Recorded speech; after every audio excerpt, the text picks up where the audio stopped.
بل هو قرآن مجيد في لوح محفوظ.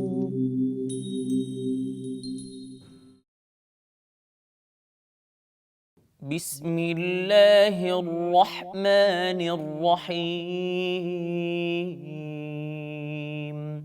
واذكر في الكتاب مريم إذ انتبذت من أهلها مكانا شرقيا فاتخذت من دونهم حجابا فأرسلنا إليها روحنا فتمثل لها بشرا سويا قالت إني أعوذ بالرحمن منك إن كنت تقيا قال إنما أنا رسول ربك لأهب لك غلاما زكيا قالت أنى يكون لي غلام ولم يمسسني بشر ولم أك بغيا قال كذلك قال ربك هو علي هين ولنجعله آية للناس ورحمة منا وكان أمرا مقضيا فحملته فانتبذت به مكانا قصيا فأجاءها المخاض إلى جذع النخلة قالت يا ليتني مت قبل هذا وكنت نسيا منسيا فناداها من تحتها ألا تحزني قد جعل ربك تحتك سريا وهزي إليك بجذع النخلة تساقط عليك رطبا جنيا فكلي واشربي وقري عينا فإما ترين من البشر أحدا فقولي إني نذرت للرحمن صوما فلن أكلم اليوم إنسيا فأتت به قومها تحمله قالوا يا مريم لقد جئت شيئا فريا يا أخت هارون ما كان أبوك امرأ سوء وما كانت أمك بغيا فأشارت إليه قالوا كيف نكلم من كان في المهد صبيا قال إني عبد الله آتاني الكتاب وجعلني نبيا صدق الله العظيم.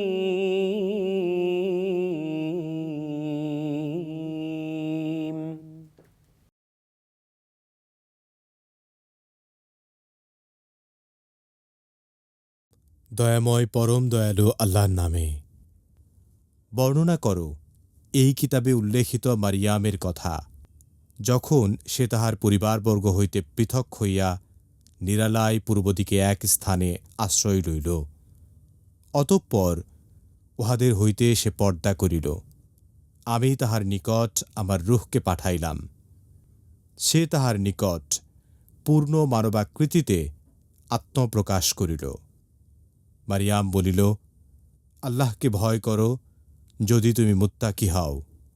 আমি তোমা হইতে দয়াময়ের শরণ লইতেছি। সে বলিল, আমি তো তোমার প্রতিপালক প্রেরিত, তোমাকে এক পবিত্র পুত্র দান করিবার জন্য। মারিয়াম বলিল, কেমন করিয়া আমার পুত্র হইবে, যখন আমাকে কোনো পুরুষ স্পর্শ করে নাই, এবং আমি ব্যভিচারিণীও নই। সে বলিল, এইরূপই হইবে। তোমার প্রতিপালক বলিয়াছেন, ইহা আমার জন্য সহজসাধ্য, এবং আমি উহাকে এই জন্য সৃষ্টি করিব, যেন সে হয় মানুষের জন্য এক নিদর্শন ও আমার নিকট হইতে এক অনুগ্রহ। ইহা তো এক স্থিরকৃত ব্যাপার। তৎপর সে গর্ভে ধারণ করিল। অতঃপর তৎসহ এক দূরবর্তী স্থানে চলিয়া গেল। প্রসব বেদনা তাহাকে এক খর্জুর বৃক্ষতলে আশ্রয় লইতে বাধ্য করিল। সে বলিল, হায়, ইহার পূর্বে আমি যদি মরিয়া যাইতাম ও লোকের স্মৃতি হইতে সম্পূর্ণ বিলুপ্ত হইতাম। ফেরেশতা তাহার নিম্ন পার্শ্ব হইতে আহ্বান করিয়া তাহাকে বলিল, তুমি দুঃখ করিও না, তোমার পাদদেশে তোমার প্রতিপালক এক নাহর সৃষ্টি করিয়াছেন। তুমি তোমার দিকে খর্জুর বৃক্ষের কাণ্ডে নাড়া দাও, উহা তোমাকে সুপক্ক তাজা খর্জুর দান করিবে। সুতরাং আহার করো, পান করো ও চক্ষু জোড়াও। মানুষের মধ্যে কাহাকেও যদি তুমি দেখো, তখন বলিও, আমি দয়াময়ের উদ্দেশ্যে মৌনতা অবলম্বনের মানত করিয়াছি। সুতরাং আজ আমি কিছুতেই কোনো মানুষের সঙ্গে বাক্যালাপ করিব না। অতঃপর সে সন্তানকে লইয়া তাহার সম্প্রদায়ের নিকট উপস্থিত হইল। উহারা বলিল, হে মারিয়াম, তুমি তো এক অদ্ভুত কাণ্ড করিয়া বসিয়াছ। হে হারুন ভগ্নী, তোমার পিতা অসৎ ব্যক্তি ছিল না, এবং তোমার মাতাও ছিল না ব্যভিচারিণী। অতঃপর মারিয়াম সন্তানের প্রতি ইঙ্গিত করিল। উহারা বলিল, যে কোলের শিশু, তাহার সঙ্গে আমরা কেমন করিয়া কথা বলিব? সে বলিল, আমি তো আল্লাহর বান্দা, তিনি আমাকে কিতাব দিয়াছেন, আমাকে নবী করিয়াছেন।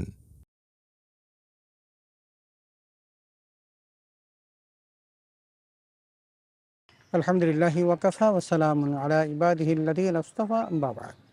সুপ্রিয় দর্শক শ্রোতা, আসসালামু আলাইকুম ওয়া রাহমাতুল্লাহি ওয়া বারাকাতুহু।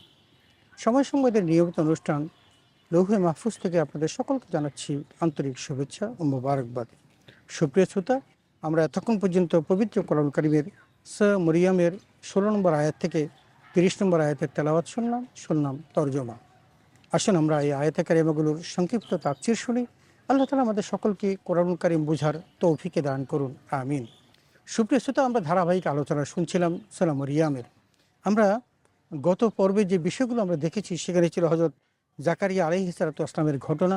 তিনি বার্ধক্যে উপনীত হয়েছেন, তার স্ত্রী ও বন্ধা, সন্তানাদি হয় না, এবং বৃদ্ধ বয়সে তিনি আল্লাহর কাছে ফরিয়াদ করলেন একটি সন্তানের জন্য, এবং আল্লাহ রাব্বুল আলামিন তার ক্ষমতায় তাকে একটি সন্তান দান করলেন, যার নাম ছিল ইয়াহিয়া। তিনি ছিলেন অত্যন্ত সৎ এবং আল্লাহ ভীরু। তিনি তাকে যখন সন্তান দান করলেন, জাকারিয়া আলাইহিস সালাতু ওয়াসসালাম তার উত্তরাধিকার পেয়ে গেলেন, এবং আল্লাহর দিন প্রচারের জন্য একজন সত্যিকার মানুষকে তিনি পৃথিবীতে দিয়ে যেতে পারলেন। আল্লাহ রাব্বুল আলামিন এই আয়াতে কারিমাতে আরও বিস্ময়কর একটি ঘটনা ঘটাতে যাচ্ছেন। যেই বিষয় নিয়ে আমরা আলোচনা করব, সেটি হল হযরত মারিয়াম আলাইহিস সালাতু ওয়াসসালামের ঘটনা। 16 নম্বর আয়াতে আল্লাহ তাআলা বলেন, ওয়াযকুর ফিল কিতাবি মারিয়াম ইদিন তাবাদাত মিন আহলিহা মাকানান শারকিয়্যা। বর্ণনা করো ওই কিতাবে উল্লিখিত মারিয়ামের কথা, যখন সে তার পরিবার বর্গ হতে পৃথক হয়ে নিরালায় পূর্ব থেকে এক স্থানে আশ্রয় দিল। আল্লাহ রাব্বুল আলামিন হযরত মারিয়াম আলাইহিস সালাতু ওয়াসসালামকে সন্তান দান করবেন, এবং সেই কারণে তাকে একটা নিরিবিলি জায়গাতে নেওয়ার ব্যবস্থা করলেন। এবং হযরত মারিয়াম আলাইহিস সালাতু ওয়াসসালামের সম্পর্কে আল্লাহ তাআলা কোরআনুল কারীমে বিশ্লেষণ করছেন, ব্যাখ্যা দিচ্ছেন যে যখন তার এই সন্তান হওয়ার পর্যায়ে উপনীত হলো, তখন তিনি তার পরিবারবর্গ হতে পৃথক হয়ে নিরালা একটি পূর্ব দিকে একটি জায়গাতে তিনি চলে গেলেন এবং সেখানে গিয়ে তিনি আশ্রয় গ্রহণ করলেন। 17 নম্বর আয়াতে আল্লাহ তাআলা বলেন, ফাত্তাখাযাত মিন দুনিহিম হিজাবান ফাআরসালনা ইলাইহা রূহানা ফাতামাসসালা লাহা বাশারান সাওয়িয়া। অতঃপর তাদের হতে নিজেকে আড়াল করার জন্য সে পর্দা করলো। অতঃপর আমি তার নিকট আমার রূহ বা ফেরেশতা জিব্রাইলকে পাঠালাম, সে তার নিকট পূর্ণ মানবাকৃতিতে আত্মপ্রকাশ করলো। হযরত মারিয়াম আলাইহিস সালাতু ওয়াস সালাম মানুষের লোকালয় থেকে সরে গেলেন যাতে করে মানুষ তাকে দেখতে না পায়, এবং তিনি পর্দার মধ্যে চলে গেলেন। কিন্তু সেই পর্দার মধ্যে আল্লাহ রাব্বুল আলামিন হযরত জিব্রাইল ফেরেশতাকে মানুষের আকৃতিতে তার কাছে পাঠিয়ে দিলেন, এবং মানব আকৃতির যখন সে সেখানে গেল, তখন আমরা দেখি যে 18 নম্বর আয়াতে আমরা তারই একটা বিবরণ দেখতে পাই যে মারিয়াম আলাইহিস সালাতু ওয়াস সালাম তাকে কী বলেছিল। সুপ্রিয় শ্রোতা, 18 নম্বর আয়াতে আল্লাহ তাআলা বলেন, ক্বালাত ইন্নী আউযু বির-রহমানি মিনকা ইন কুনতা তাকিয়্যা। হযরত মারিয়াম আলাইহিস সালাতু ওয়াস সালাম তিনি তো বুঝতে পারেন নাই ইনি যে আল্লাহর ফেরেশতা জিব্রাইল, কিন্তু তিনি বললেন, তুমি যদি আল্লাহকে ভয় করো তাহলে আমি তোমা হতে দয়াময়ের কাছে আশ্রয় চাচ্ছি। তার মানে তুমি আমার কোনো অনিষ্ট করো না, আমার কোনো ক্ষতি করো না। আমি এখানে এসেছি পবিত্র থাকার জন্য। তুমি কেন আমার কাছে এসেছো? তুমি তোমার আল্লাহকে ভয় করে থেকো, তাহলে হে মানুষ, তুমি আমার কাছ থেকে সরে দাও, তুমি আমার কোনো অনিষ্ট করো না। 19 নম্বর আয়াতে আল্লাহ তাআলা বলেন, ক্বালা ইন্নামা আনা রাসূলু রাব্বিকি লিআহাবা লাকি গুলামান যাকিয়্যা। এই জায়গায় এসে হযরত জিবরাইল ফেরেশতা নিজেকে উন্মোচন করলেন এবং নিজের পরিচয় না দিয়ে পারলেন না, কারণ সেখানে মারিয়াম আলাইহিস সালাতু ওয়াস সালাম তাকে ভুল বুঝতেছিলেন। তখন জিবরাইল ফেরেশতা তাকে বললেন যে আমি তো শুধু তোমার রব হতে প্রেরিত, আমি আল্লাহর পক্ষ থেকে তোমার কাছে এসেছি, আমি কোনো মানুষ নই। তোমাকে এক পুত পবিত্র সন্তান দান করার সুসংবাদ জানানোর জন্য আমি এখানে এসেছি। হযরত জিবরাইল আলাইহিস সালাতু ওয়াস সালাম মারিয়াম আলাইহিস সালাতু ওয়াস সালামকে বললেন যে আমি কিন্তু আল্লাহর পক্ষ থেকে এসেছি, একজন ফেরেশতা, আমার নাম জিবরাইল, আর আমি এসেছি তোমাকে সুসংবাদ দেওয়ার জন্য যে তোমার ঘরে আল্লাহ তাআলা একটি পুত্র সন্তান দান করবেন। 20 নম্বর আয়াতে আল্লাহ তাআলা বলেন, ক্বালাত আন্না ইয়াকুনু লি গুলামুন ওয়া লাম ইয়ামসাসনি বাশার ওয়া লাম আকু বাগিয়্যা। তখন হযরত মারিয়াম আলাইহিস সালাতু ওয়াস সালাম ওই জিব্রাইল ফেরেশতাকে লক্ষ্য করে বললেন যে কেমন করে আমার পুত্র হবে যখন আমাকে কোনো পুরুষ স্পর্শ করেনি এবং আমি বেবিচারিণীও নই। তিনি তখন অকপটে বললেন, দেখো আমার সন্তান কেমন করে হবে, আমি তো বেবিচারিণী নই, তাছাড়া আমাকে কোনো পুরুষ স্পর্শ করে না, কারণ পুরুষের স্পর্শ ছাড়া আমার ঘরে কেমন করে সন্তান হবে, এটা তো আমি বিশ্বাস করতে পারছি না। এ কথা যখন বললেন 21 নম্বর আয়াতে দেখি ওই জিব্রাইল তখন তাকে বললেন, ক্বালা কাযালিকা ক্বালা রাব্বুকি হুয়া আলাইয়া হায়্যিন ওয়ালিনাজআলাহু আয়াতান লিন্নাস ওয়া রাহমাতাম মিন্না ওয়া কানা আমরাম মাকদিয়্যা। সে বলল, এরূপই হবে, তোমার রব বলেছেন এটা আমার জন্য সহজসাধ্য, এবং তাকে আমি এই জন্য সৃষ্টি করব যেন সে হয় মানুষের জন্য এক নিদর্শন এবং আমার নিকট হতে এক অনুগ্রহ। এটা তো এক স্থিরীকৃত ব্যাপার। হযরত জিবরাইল আলাইহিস সালাতু ওয়াস সালাম তখন মারিয়ামকে বললেন, এমনটি হতে পারে, আর এমনটি হয়ে থাকে, আল্লাহ যদি ইচ্ছা করেন তাহলে সেটা হওয়া কোনো কঠিন কিছু নয়।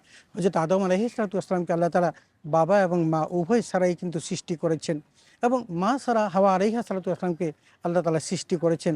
আর তোমার গর্ভ থেকে সন্তান দেওয়া এটা আল্লাহর জন্য কঠিন কিছু না। অতএব আল্লাহ তাআলা এই যে মানুষটিকে সৃষ্টি করবেন এটা একটা নিদর্শনের জন্য সৃষ্টি করবেন, এটা হবে মানুষের জন্য নিদর্শন, এবং সে হবে আল্লাহর পক্ষ থেকে একটা বিশেষ নেয়ামত এবং রহমত। এবং এটা বললেন যে এটা তো স্থিরীকৃত ব্যাপার, তার মানে আল্লাহ তাআলা এটা নির্ধারণ করে রেখেছেন, সুতরাং আল্লাহ এই কাজটা করবেনই, এটা তোমাকে মেনে নিতে হবে। 22 নম্বর আয়াতে আল্লাহ তাআলা বলেন, ফাহামালাতহু ফানতাবাদাত বিহি মাকানান কাদিয়্যা, অর্থাৎ অতঃপর সে গর্ভে সন্তান ধারণ করলো এবং ওই অবস্থায় এক দূরবর্তী স্থানে সে চলে গেল। সুপ্রিয় শ্রোতা, আল্লাহ রাব্বুল আলামিন যেহেতু নির্ধারিত ছিল তার ঘরে সন্তান হবে, এই জন্য তার গর্ভে সন্তান আসলো, এবং তিনি যেই জায়গাতে ছিলেন সেখান থেকে আরও অনেক দূরে একটি লোকালয়বিহীন জায়গায় সে চলে গেলেন, যাতে করে কোনো মানুষ টের না পায়, সন্তান প্রসব করার বিষয়টি সম্পর্কে যেন তারা জানতে না পারে। তিনি এমন একটি গোপন জায়গায় চলে গেলেন। 23 নম্বর আয়াতে বলেন, ফাজাআহাল মাখাদু ইলা জিজইন নাখলাতি ক্বালাত ইয়া লাইতানি মিততু ক্বাবলা হাযা ওয়া কুনতু নাসিয়াম মানসিয়া। হযরত মারিয়াম আলাইহিস সালাতু ওয়াস সালাম তখন বললেন, যখন তার প্রসব বেদনা যখন তাকে আচ্ছন্ন করলো, তখন তিনি খেজুর গাছের নিচে গিয়ে আশ্রয় নিতে বাধ্য হলেন, এবং সে বললেন, হায়, এর পূর্বে আমি যদি মরে যেতাম এবং লোকের স্মৃতি হতে সম্পূর্ণ বিলুপ্ত হতাম তাহলে কতই না ভালো হতো। হজরত মারিয়াম আলাইহিস সালাতু ওয়াসসালাম এটাকে একটা লজ্জার বিষয় মনে করলেন, যে কোনো পুরুষ আমাকে স্পর্শ করেনি অথবা আমার ঘরে সন্তান হবে, এটা মানুষ শুনলে আমাকে কি মনে করবে। এই ঘটনা ঘটার পূর্বে যদি আমি পৃথিবী থেকে চলে যেতে পারতাম, মরে যেতাম, অথবা মানুষ যদি আমাকে ভুলে যেত যে মারিয়াম নামে কারো জন্ম হয়েছিল এবং তিনি মানব সমাজে ছিলেন, এটা যদি তারা ভুলে যেতেন তাহলে আমার জন্য খুব উত্তম হতো। তিনি এভাবে নিজে নিজে স্বগতোক্তি করতেছিলেন। 24 নম্বর আয়াতে আল্লাহ তাআলা বলেন, ফানাদাহা মিন তাহতিহা আল্লা তাহজানি কাদ জাআলা রাব্বুকি তাহতাকি সারিয়্যা। ফেরেশতা তার নিম্ন পার্শ্ব হতে আহ্বান করে তাকে বলল, তুমি দুঃখ করো না, তোমার পাদদেশে তোমার রব এক নাহর সৃষ্টি করেছেন। সুপ্রিয় শ্রোতা, আল্লাহ রাব্বুল আলামিন প্রতিনিয়ত জিবরাইল ফেরেশতা দ্বারা তাকে সাহায্য করছেন, এবং তিনি যখন পেরেশানির মধ্যে সন্তান হবে, তাকে কিভাবে সন্তান প্রসব হবে, কিভাবে কি হবে, এই সকল বিষয় নিয়ে যখন মারিয়াম আলাইহিস সালাতু ওয়াস সালাম খুব চিন্তিত ছিলেন, তখন ফেরেশতা তাকে অভয় দিয়ে বললেন যে তুমি চিন্তা করো না, তুমি দুঃখ করো না, তোমার পাদদেশে আল্লাহ রাব্বুল আলামিন একটা নহর সৃষ্টি করে দিবেন এবং সেখান থেকেই তোমার সমস্ত প্রবলেম সলভ হয়ে যাবে। 25 নম্বর আয়াতে আল্লাহ তাআলা বলেন, ওহুজ্জি ইলাইকি বিজিজিন নাখলাতি তুসাকিত আলাইহিম রতাবান জানিয়া।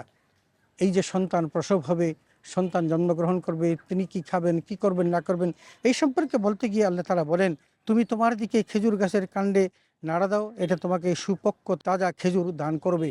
হযরত জিবরাইল ফেরেশতা তাকে বললেন যে তুমি যেই খেজুর গাছের নিচে আছো, তার ডাল ধরে যদি তুমি টান দাও, তাহলে দেখবা যে সুন্দর সুমিষ্ট ফল খেজুর তোমার নিচে পড়বে এবং তুমি সেগুলো খেয়ে তোমার জীবন ধারণ করবে। এভাবে জিবরাইল ফেরেশতা তাকে বারবার দীক্ষা দিতে লাগছিলেন। 26 নম্বর আয়াতে আল্লাহ তাআলা বলেন, ফাকুলি ওয়াশরবি ওয়াকাররি আইনান ফাইম্মা তারাইন্না মিনাল বাশারি আহাদান ফাকুলি ইন্নী নাযারতু লির-রহমানি সাওমান ফালাম উকাল্লিমাল ইয়াওমা ইনসিয়া। সুতরাং আহার করো, পান করো এবং চোখ জুড়িয়ে নাও। মানুষের মধ্যে কেহকে যদি তুমি দেখো, তখন বলো আমি দয়াময়ের উদ্দেশ্যে মৌনতা অবলম্বনের মানত করেছি, সুতরাং আজ আমি কিছুতেই কোনো মানুষের সাথে বাক্যালাপ করব না। হযরত জিবরাইল ফেরেশতা তাকে কিছু বুদ্ধি শিখিয়ে দিলেন, পরামর্শ করে দিলেন যে তোমার যখন সন্তান হয়েছে, মানুষ যখন তোমাকে দেখবে এবং তোমাকে যদি কোনো কিছু জিজ্ঞেস করবে, তখন তুমি তাদেরকে বলবা যে আমি মানত করেছি, আমি কারোর সাথে কোনো কথা বলবো না। এভাবে তুমি মৌনতা অবলম্বন করবে এবং আল্লাহর দেওয়া রিজিক থেকে তুমি খাবে, পান করবে এবং চোখ জুড়িয়ে, নয়ন জুড়িয়ে নিয়ে তুমি তোমার এই সন্তানকে দেখবে। এটাই হলো তোমার কাজ। অতএব তুমি আল্লাহর পক্ষ থেকে যে নেয়ামতগুলো তুমি পেয়েছো, সেগুলো গ্রহণ করো এবং তুমি মানুষের কোনো কথায় কর্ণপাত না করে তাদেরকে বুঝিয়ে দাও যে আমি কোনো কথা বলবো না, কারণ আমি মানত করেছি। 27 নম্বর আয়াতে আল্লাহ তাআলা বলেন, ফাআতাত বিহি কওমাহা তাহমিলুহু ক্বালু ইয়া মারইয়ামু লাকাদ জিইতি শাইআন ফারিয়্যা। হযরত মারিয়াম আলাইহিস সালাতু ওয়াস সালাম সে তার সন্তানকে নিয়ে যখন তার সম্প্রদায়ের মানুষের কাছে আসলেন, তখন সম্প্রদায়ের মানুষগুলো মারিয়ামকে লক্ষ্য করে বললেন, হে মরিয়াম, তুমি এ কী কাণ্ড করেছো। তার মানে মারিয়ামের ঘরে যখন সন্তান দেখলেন, তখন তারা বিচলিত হয়ে গেলেন এবং যেই মারিয়ামকে তারা শ্রদ্ধা করতেন, ভক্তি করতেন, ভালোবাসতেন, তাকে তারা অশোভন উক্তি করে তাকে বললেন যে লাকাদ জিইতি শাইআন ফারিয়্যা, তুমি কি কাজ করেছো, তুমি তো এক অদ্ভুত কাণ্ড করেছো, তোমার বিয়ে হয় নাই অথচ তুমি সন্তান কোলে নিয়ে আসছো, এটা তো খুবই খারাপ কাজ। 28 নম্বর আয়াতে আল্লাহ তাআলা বলেন, ইয়া উখতা হারুন মা কানা আবুকি আমরা সাউইন ওয়া মা কানা উম্মুকি বাগিয়া। তখন তারা তাকে বলতে লাগলো, হযরত মারিয়াম আলাইহিস সালাতু ওয়াস সালাম ভাইয়ের নাম ছিল হারুন, তখন বললেন, হে হারুনের বোন, তোমার বাবা তো অত্যন্ত ভালো মানুষ ছিলেন এবং তোমার মাও তো কখনো বেবিচারিণী ছিল না, কিন্তু তুমি কি কাজটা করলে। তোমার বাবা এবং তোমার মা যারা সম্ভ্রান্ত বংশের ভালো মানুষ, যেই বংশটি দীর্ঘদিন যাবৎ ভালো, তাদের সম্পর্কে মানুষের এত পারসেপশন ভালো, অথচ তুমি তাদের ঘরে কি হলে, তোমার বাবাও খারাপ ছিল না, মাও কিন্তু বেবিচারিণী ছিল না, অথচ তুমি এমন একটি কাণ্ড করলে যে কাণ্ডের জন্য মানুষের কাছে লোক দেখানো কোনোভাবেই সম্ভব হচ্ছে না। 29 নম্বর আয়াতে আল্লাহ তাআলা বলেন, ফাআশারাত ইলাইহি ক্বালু কাইফা নুকাল্লিমু মান কানা ফিল মাহদি সাবিয়্যা। হযরত মারিয়াম আলাইহিস সালাতু ওয়াস সালাম মুখে কোনো কথা বললেন না, কারণ জিবরাইল তাকে নিষেধ করেছিলেন। তিনি শুধু আঙ্গুলের ইশারাতে তার ওই সদ্যজাত প্রসূত সন্তানকে তিনি দেখিয়ে দিলেন। যখন সন্তানকে দেখিয়ে দিলেন, তখন তারা আবার বলতে লাগলো, যেই ছেলেটি মাত্র ভূমিষ্ঠ হয়েছে সে কেমন করে কথা বলবে, তুমি কি বলতে চাচ্ছ, তুমি কি বোকা হয়ে গেছো নাকি তুমি পাগল হয়ে গেছো, তুমি কি বলতে চাচ্ছ, তোমার এই সন্তান কি বলবে বা তার দিকে তুমি কেন ইশারা করছো। 30 নম্বর আয়াত আল্লাহ বলেন, ওয়ারা ইন্নী আব্দুল্লাহ আতানি আল কিতাব ওয়া জাআলানি নাবিয়্যা। তখন ওই সদ্য প্রসূত সদ্যজাত শিশু সেই ঈসা আলাইহিস সালাতু ওয়াসসালাম সে নিজেই বলতে শুরু করলেন, ইন্নী আব্দুল্লাহ, আমি আল্লাহর বান্দা, আতানি আল কিতাব, আল্লাহ রব্বুল আলামিন আমাকে আসমানি গ্রন্থ দিয়েছেন, কিতাব দিয়েছেন, ওয়াজা আলানি নাবিয়্যা, এবং আল্লাহ তাআলা আমাকে নবী হিসাবে গ্রহণ করে নিয়েছেন। সুপ্রিয় দর্শক শ্রোতা, এখানে স্পষ্ট যে হযরত মারিয়াম আলাইহিস সালাতু ওয়াসসালামের সেই সতীত্বের বর্ণনা, সতীত্বের কথা তার সেই সদ্য প্রসূত সন্তান ঈসা আলাইহিস সালাতু ওয়াসসালাম ওই মানুষের সামনে প্রকাশ করে দিয়ে অদ্ভুত একটি ঘটনা ঘটালেন। এবং ছোট্ট বাচ্চা যে কথা বলতে পারে এবং মায়ের পক্ষে মায়ের শালীনতা সম্পর্কে, মায়ের সতীত্ব সম্পর্কে কথা বলতে পারে, তারা আশ্চর্য হয়ে গেল। সুপ্রিয় শ্রোতা, আমরা এতক্ষণ পর্যন্ত পবিত্র কোরআন কারীমের সূরা মরিয়মের 16 নম্বর আয়াত থেকে 30 নম্বর আয়াতের তেলাওয়াত শুনলাম তরজমা ও তাফসীর। আমরা স্পষ্টভাবে এখানে হযরত মারিয়াম আলাইহিস সালাতু ওয়াসসালামের জীবন ইতিহাস জানলাম এবং তিনি কেমন করে সন্তান লাভ করলেন, সন্তান প্রসব করতে গিয়ে তিনি কী কী বিষয়ের সম্মুখীন হয়েছিলেন, জিবরাইল ফেরেশতা তাকে কীভাবে সাহায্য করেছিলেন, এবং মানুষের রোষানল থেকে বাঁচার জন্য তাকে তার সন্তান কিভাবে কথা বলেছিল, এবং সেই সদ্য প্রসূত শিশু কথা বলে কেমনভাবে মায়ের সে সতীত্বের বর্ণনা দিয়েছিল, এই বিষয়গুলো আমরা এই আয়াতে কারিমা থেকে জানতে পারলাম। আল্লাহ তাআলা এই নবীদের এই ঘটনাগুলো থেকে আমাদের জীবনটাকে, ইমানটাকে মজবুত করার এবং তাদের সম্পর্কে আমাদের ইমানকে আরও বৃদ্ধি করার, এবং আমরা যেন এই নবীদের প্রতি বিশ্বাস স্থাপন করে নবীদের জীবন আদর্শকে অনুসরণ করে আমাদের জীবনটাকে সুন্দর করতে পারি, গঠন করতে পারি। আল্লাহ তাআলা আমাদের সকলকে সেই তৌফিক দান করুন, আমিন।